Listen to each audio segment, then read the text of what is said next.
This week marks 65 years since the United States dropped the atomic bomb on Hiroshima, Japan, and 3 days later on Nagasaki.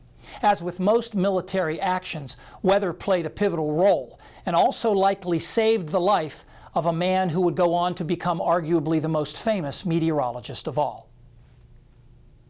The early planning for the bombings focused on the weather in Japan. The military wanted the planes to visually sight the target, so 1 or 2 backup locations were chosen in case it was too cloudy at the primary site. Weather spotter planes were to fly an hour ahead of the bomber to allow for last-minute changes in plan.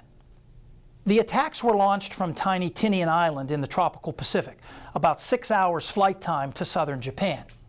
Tinian Island is 15 degrees north of the equator, so it's in prime territory for passing tropical storms and typhoons, and thus weather often affected air operations.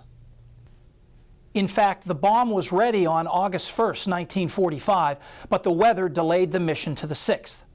The Enola Gay, the plane carrying the bomb, was accompanied by 2 other planes carrying instruments and cameras, while 3 other planes flew ahead to check weather conditions at the primary target, Hiroshima, and the backup targets, Kokura and Nagasaki. The weather plane for Hiroshima reported all clear, so they went with the primary target. The bomb was dropped from around 32,000 feet and exploded 1,900 feet above the ground, a height based on pressure readings from a barometer inside the bomb.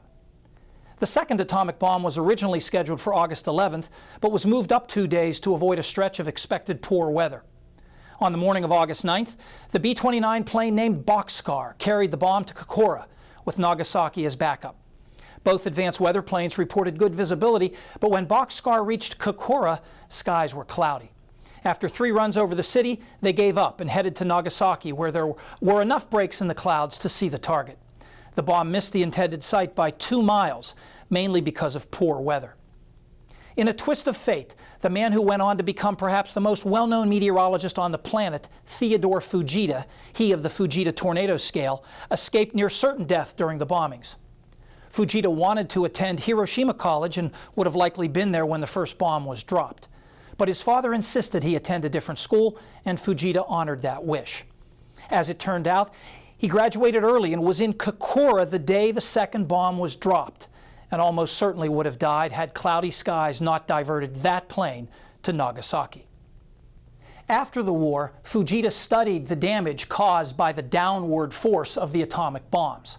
Later, when he came to the United States, he used that pattern recognition to help explain the damage sometimes caused when strong winds come down out of powerful thunderstorms, a phenomenon he called a downburst. Paul Knight is back with the extended forecast next.